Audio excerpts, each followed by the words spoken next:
Rahul Gandhi versus Narendra Modi, battle lines drawn both in the United States and of course here in India. Joining me right now is someone who's traveling with Rahul Gandhi in the United States, the overseas president of the Indian National Congress, Sam Pitroda joins me. Appreciate your joining us, Mr. Pitroda. You are with Rahul Gandhi on this tour to the United States. Should we be looking at this as purely an image-building exercise for Rahul Gandhi at a time when he has been disqualified as an MP in India? The BJP has been targeting Rahul Gandhi here in India, so he's chosen the United States to make his case. No, it is not part of an image-building exercise. It is a standard thing that we do in various countries. He had an invitation from Stanford University. So we worked around that invitation because university closes in next few weeks. So this was the only slot they thought would be appropriate before they close. And this invitation has been around again for a couple of months. And we accepted this invitation. And then we planned around that invitation other activities. But so he's mainly here in San Francisco. But there is a feeling, Mr. Pitroda, to talk at the Stanford University. There is a feeling, Mr. Pitroda, that Rahul Gandhi went to Cambridge University and London earlier this year. Now he's in Stanford. Is there a conscious effort somewhere to rebrand Rahul Gandhi, to try and give him an intellectual perspective, demolish a narrative that the BJP, many believe, has built around Rahul Gandhi, that he's a pappu? Are all these foreign trips part of that exercise? No. The answer is no. Yeah, so that's your short answer is no. But then how do you perceive these events, Mr. Pitroda, as helping the Congress party or Rahul Gandhi politically? The BJP says that every time he goes abroad, he's not just targeting Mr. Modi, he's attacking India. Do you agree that the real challenge for Mr. Gandhi lies here? The 2024 elections are just a year away. How will all these events taking place in the United States actually help the Congress in those elections? Every interaction is not designed to benefit Congress party or Rahul Gandhi. We see this as a part of our moral responsibility to talk to larger community. As I have said to you earlier, we strongly believe that Indian democracy is larger global public good. At Stanford University, we are talking to domain experts on democracy, professors, intellectuals who have written a lot of books, articles, and done a lot of research. And we sincerely believe we have a lot to learn from them. So we do this on a regular basis because we need to go out and interact with other qualified people in the research and other areas working on democracy. And since he got an invitation from Stanford, we thought it would be a good idea to accept it and work around this and set up few other visits. So we are in Silicon Valley for 2 days, today and tomorrow. Then we go to Washington, D.C. for 2 days. And then we are in New York for 2 days. But you see, Mr. Pitroda, there is a feeling that in all these meetings, whether on the West Coast or in the future on the East, where Rahul Gandhi, as you say, is speaking to intellectuals, students, professors, the narrative is common. The narrative is democracy is under threat in India. BJP and RSS are a threat to minorities. The Prime Minister is either incompetent or is, as he said today, thinks of himself as God. That the BJP and the RSS are spreading hate. It appears that Rahul Gandhi therefore has a standard idea of what he believes is wrong in India, and he's taking that to the world, be it in London or now here in San Francisco. Is there a standard template he's operating on, and do you believe that's useful? No, I think that is one piece of the conversation that you are picking up. Of course, that is a piece, but that's not the only conversation. Because a lot of these conversations are not even public. You know, you meet with a professor and let's say 10 experts, that conversation is not public. Like we had series of conversations in Cambridge, which were not public.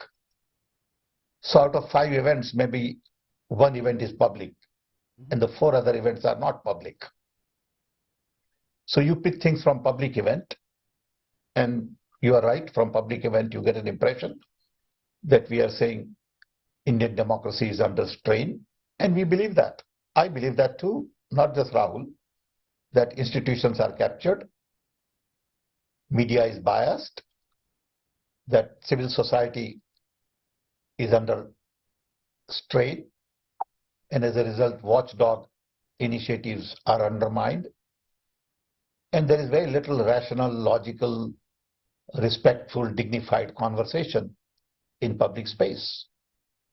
And that bothers many of us. And there is only one-way communication, which is broadcast, not interactive.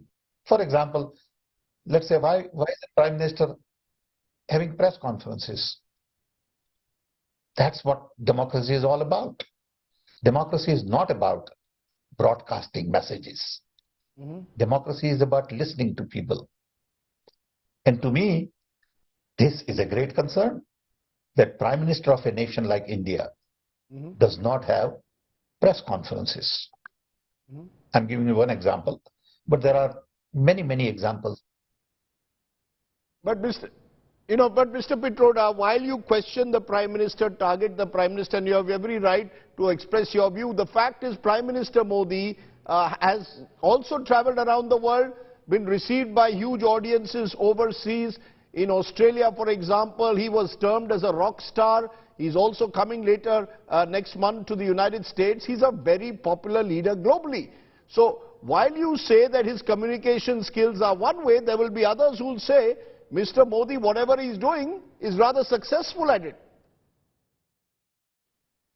No, don't confuse attracting huge audience with functioning of democracy. It is like somebody from opposition saying that we have elections, that's why we have democracy. It is one element of democracy. Democracy has many elements. Democracy is all about freedom, justice, dignity. It is about respect for other human beings. It is about equality. It is about inclusion. It is about diversity.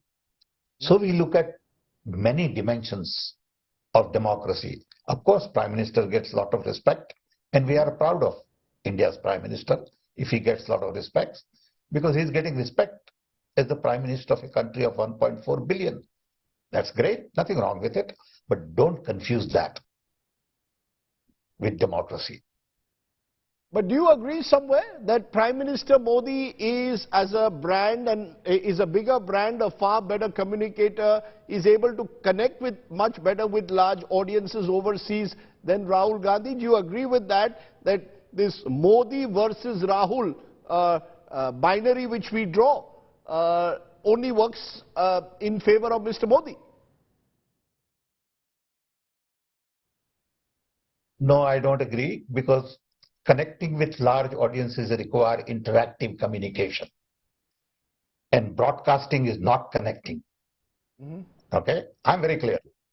As a communications man who has spent 60 years on communication, broadcasting is not communication. Days of broadcasting are over. It is all interactive. Not only listen. Well, you are talking about listening. Need to interact. No, not only need to listen, need to interact. So you are saying that Again, Rahul Gandhi's, okay, you are saying Rahul Gandhi is interacting and therefore is a different kind, and listening is therefore a different kind of communicator to Prime Minister Modi. But let me ask you in conclusion, in all of this, what role really is the diaspora playing? All these meetings Rahul Gandhi has been undertaking in the United Kingdom in February, now in the US. In the build-up to 2024, do you agree that the diaspora, the overseas Indian, has a very limited role in actually enhancing the health of Indian democracy? If you say Indian democracy is under threat, those issues will be resolved, Mr. Pitroda, here at home, not in a San Francisco or a London. Sure, but we are not here to resolve that issue. Okay? You are not here to resolve Indian issue. You are here to have a broader conversation as part of your responsibility to global community on having dialogue with democratic institutions, individuals, domain experts, academicians, research people, think tanks. I know that the think tank in Washington is not going to vote in India. That's okay. Everything is not about voting. Everything in life is not about winning election. That's not the way I personally see the challenge. Ma'am Pitroda, appreciate your joining us there from San Francisco. You're there with Rahul Gandhi, so you're giving us, in a way, the perspective of Mr. Gandhi. Thanks very much for joining me here on the news today.